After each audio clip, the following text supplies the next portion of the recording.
Hello and welcome to another video from Kenson Space. This mission is inspired by the recent SpaceX launch of the Crew Dragon capsule to the International Space Station. So this is how we do it, Kenson Space style. Hope you like it. So the plan is to launch the Kaflon-9 with the Kragon Crew capsule to rendezvous with the Kenson Space Platform 1. So first we're going to need a space station, which is what you can see on the screen at the moment. So I'm just preparing it to be launched from the launch pad. So I'm adding some disposable parts and some launch clamps to hold it steady, because as you're about to see, it's rather wobbly. I'm going to use the cheat to put it into orbit, and also to give it unbreakable joints to hopefully stop it falling apart. Adding a figure of 800,000 into the semi-major axis, that puts it at an altitude of 200 kilometers, and there we are, safely arrived in orbit. So I just want to remove these two fuel tanks and docking ports that I used to put the launch clamps on to hold it steady, just to free up the docking ports for later use. Not that I've got anything planned for them at the moment, but we'll see what happens.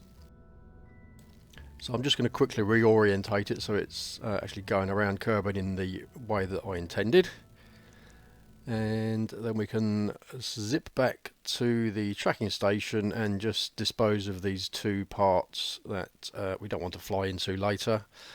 And that's that done, and back to Kerbal Space Center, and here is the Kaflon-9. So away it goes. You can see it's got a little pod on the top, which will be the Kragon Crew capsule. Nice and easy to say these things. So the intention is to do this all in one go.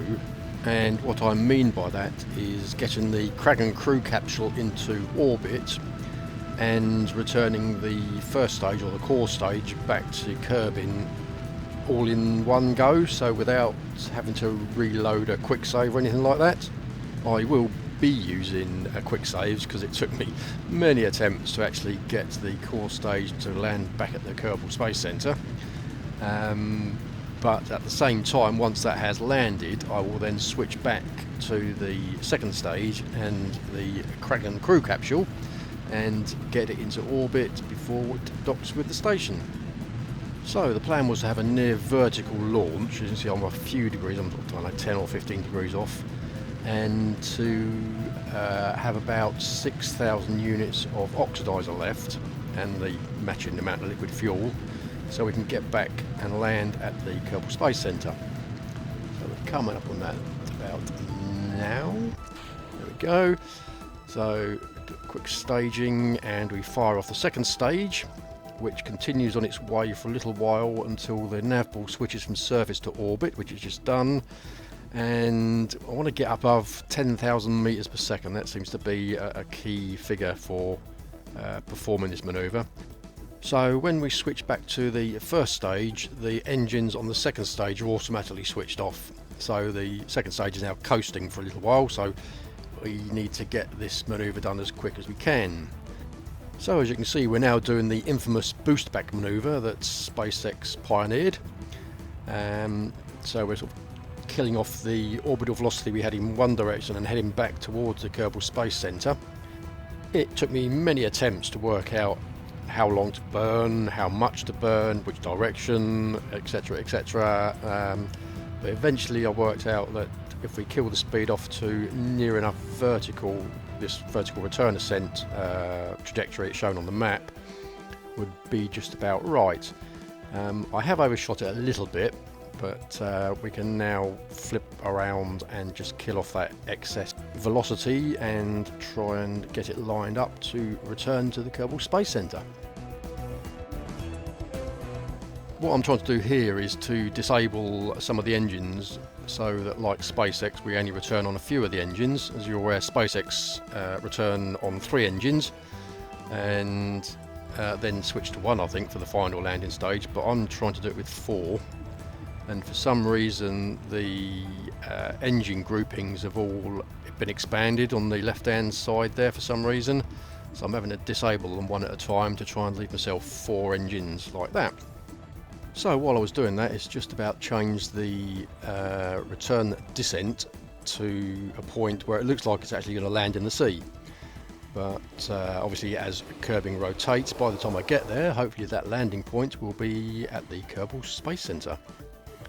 So we've deployed air brakes, and I've actually got oversized landing gear. I used Tweakscale to make these landing legs a bit bigger, as they're the largest ones in the stock parts, and I couldn't reproduce SpaceX landing legs. And when I used the stock legs, they were just too small to hold this rather large first stage upright when it lands.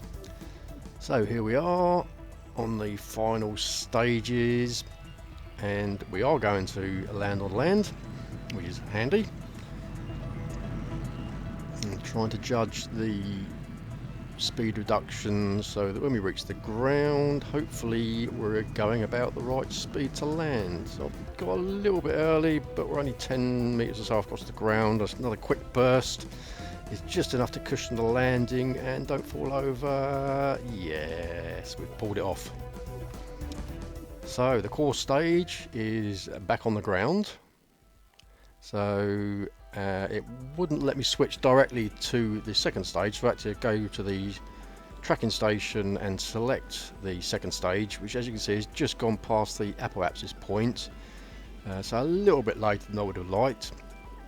But we get the engine fired up again, and it gives us some time to plan another maneuver. So we just finish off the fuel in that stage, and that gives us a bit of time before we reach the new apoapsis to plan the orbit insertion maneuver and hopefully a rendezvous, which we've got there. So that's handy.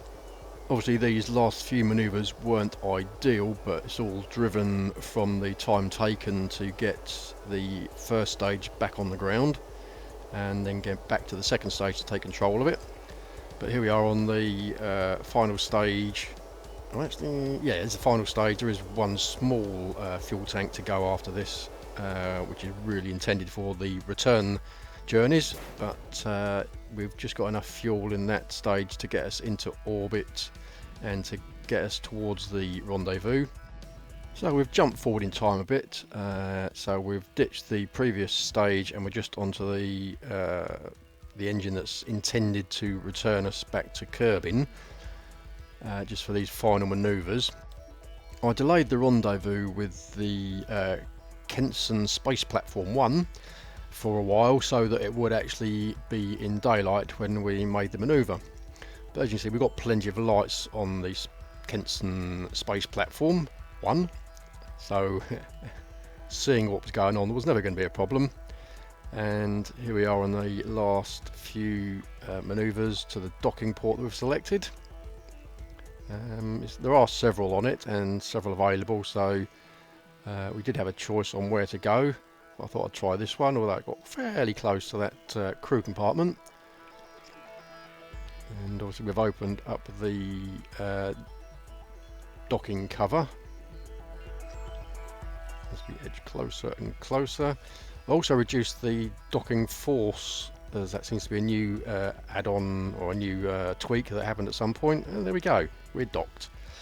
Yeah, you can reduce the docking force, because when you're docking small things, the magnetic attraction of each component was rather high, and it tended to bounce around more than was desirable, shall we say.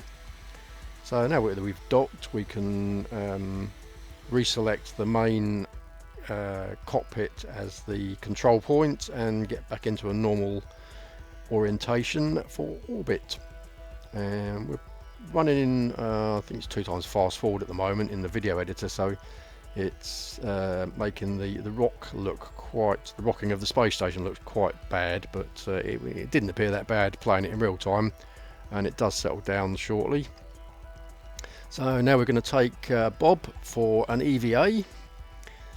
as he's just arrived. He wants to go and have a look around and see what's going on. So he's heading over to the cockpit with all the windows in it, the sort of viewing platform type thing. It's been a while since I've done an EVA, so it took me a little while to get my fingers around the control buttons. But there we go, safely aboard. And you can see a few bits of the space station from his seat, and he can watch the world go by beneath him. But he can't sit there for too long admiring the view. He's got work to do. As he's the only scientist on board, he needs to go and do some of the science experiments that have been put on the space station. So he's off on another EVA, trying to work out where he is, and I'm trying to remember where I put the science experiments. Oh, there we go, there's one. And I put a control seat just in front of it, there we go, which stops him drifting off while we're faffing about with the science. There isn't actually any benefit to doing this science because this particular game is in the sandbox mode, but I just thought I'd have a play around with some of the science experiments and the transmitting of data and saving and this, that and the other, just to make sure it all worked, as it's the first time I've been up to this space station. And so once he's done his science there, he's going to do another EVA. If he can stop headbutting things. Oh, we're just going to store the science in the storage container. Then he's going to make his way to, oh no, it's the science bay, isn't it? So if you can grab hold of the door there. There he goes, and in he goes. And if we look around, and there's a science thing there. I'm not sure it's it doesn't actually do anything, it's just for view. And there he is, safely aboard. And now we'll just have a quick look at the view that Jeb and Bill get from their control cockpit, and the view that Val gets from her cockpit. Not quite as interesting. And back to the view that Jeb gets from his seat. So now Bill is going to leave Jebediah to the main control cockpit and go for an EVA and head off to is it the lander can I think I put on the end. Yeah, so we're going to have another spacewalk and float around the space station for a little while. Yeah, there's the lander can. So we've just got to find the entrance hatch. There it is. And then we just bring him in nice and gently and grab hold. Oh, missed. Yeah, there we go, that's got it. So now he's on board, he can have a little look out the windows and, I don't know, perhaps have a nap or something before he does some more work. So that's just about all for this video. I think we've just got time to head back to the Kerbal Space Center, and we can check on the core stage of the Kaflon-9 just to make sure it's still there. There we go.